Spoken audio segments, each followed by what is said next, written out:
এই মোটা বিড়ালটা সার্কাস দেখাচ্ছিল। এটা দেখে তার মেয়ে অনেক আনন্দিত হয়, কারণ তারা আজকে এই সার্কাসের টাকা দিয়ে ভালো খাবার খেতে পারবে। কিন্তু হঠাৎই মা বিড়ালটা পড়ে যায়, যা দেখে সার্কাসের মালিক তাদেরকে বের করে দেয়। আসলে মোটা বিড়ালটার স্বামী ছিল না, তাই সংসারে যত দায়িত্ব তাকেই বহন করতে হয়। এদিকে তাকে নিয়ে অনেক বড় লোক বিলাই হাসি তামাশা করতে থাকে। এইসব কথা না শুনে সে কিছুদিন কুলির কাজ করতে থাকে এবং সেই আয়ের টাকা দিয়ে তার মেয়ের জন্য একটা স্কুল ব্যাগ কিনে আর একটা পোশাক কিনে দেয় এবং তার মেয়েকে স্কুলে পাঠায় পড়াশোনা করতে।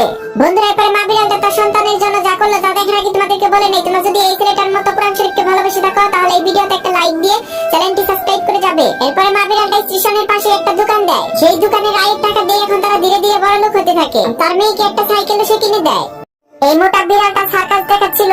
এটা দেখে তার মেয়ে অনেক আনন্দিত হয়, কারণ তারা আজকে এই সার্কাসের টাকা দিয়ে ভালো খাবার খেতে পারবে। কিন্তু হঠাৎই মা বিড়ালটা পড়ে যায়, যা দেখে সার্কাসের মালিক তাদেরকে বের করে দেয়। আসলে মোটা বিড়ালটার স্বামী ছিল না, তাই সংসারে যত দায়িত্ব তাকেই বহন করতে হয়। এদিকে তাকে নিয়ে অনেক বড় লোক বিলাই হাসি তামাশা করতে থাকে। এইসব কথা না শুনে সে কিছুদিন কুলির কাজ করতে থাকে এবং সেই আয়ের টাকা দিয়ে তার মেয়ের জন্য একটা স্কুল ব্যাগ কিনে আর একটা পোশাক কিনে দেয় এবং তার মেয়েকে স্কুলে পাঠায় পড়াশোনা করতে।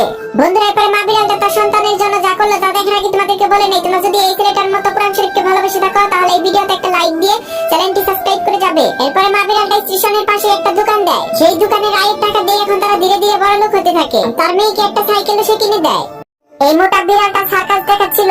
এটা দেখে তার মেয়ে অনেক আনন্দিত হয়, কারণ তারা আজকে এই সার্কাসের টাকা দিয়ে ভালো খাবার খেতে পারবে। কিন্তু হঠাৎই মা বিড়ালটা পড়ে যায়, যা দেখে সার্কাসের মালিক তাদেরকে বের করে দেয়। আসলে মোটা বিড়ালটার স্বামী ছিল না, তাই সংসারে যত দায়িত্ব তাকেই বহন করতে হয়।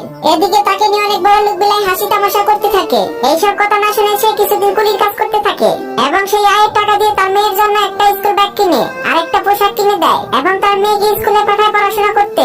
বন্ধুরা, এরপরে মা বিড়ালটা তার সন্তানের জন্য যা করলো তা দেখার আগে তোমাদেরকে বলে নেই, তোমরা যদি এই ছেলেটার মতো কোরআন শরীফকে ভালোবেসে থাকো তাহলে এই ভিডিওতে একটা লাইক দিয়ে চ্যানেলটি সাবস্ক্রাইব করে যাবে। এরপরে মা বিড়ালটা স্টেশনের পাশে একটা দোকান দেয়। সেই দোকানের আয়ের টাকা দিয়ে এখন তারা ধীরে ধীরে বড় লোক হতে থাকে। তার মেয়েকে একটা সাইকেলও সে কিনে দেয়।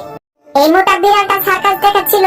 এটা দেখে তার মেয়ে অনেক আনন্দিত হয়, কারণ তারা আজকে এই সার্কাসের টাকা দিয়ে ভালো খাবার খেতে পারবে। কিন্তু হঠাৎই মা বিড়ালটা পড়ে যায়, যা দেখে সার্কাসের মালিক তাদেরকে বের করে দেয়। আসলে মোটা বিড়ালটার স্বামী ছিল না, তাই সংসারে যত দায়িত্ব তাকেই বহন করতে হয়। এদিকে তাকে নিয়ে অনেক বড় লোক বিলাই হাসি তামাশা করতে থাকে। এইসব কথা না শুনে সে কিছুদিন কুলির কাজ করতে থাকে এবং সেই আয়ের টাকা দিয়ে তার মেয়ের জন্য একটা স্কুল ব্যাগ কিনে আর একটা পোশাক কিনে দেয় এবং তার মেয়েকে স্কুলে পাঠায় পড়াশোনা করতে।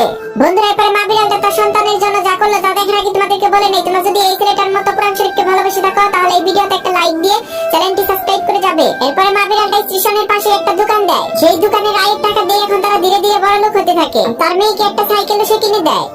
এই মোটা বিড়ালটা সার্কাস দেখাচ্ছিল। এটা দেখে তার মেয়ে অনেক আনন্দিত হয়, কারণ তারা আজকে এই সার্কাসের টাকা দিয়ে ভালো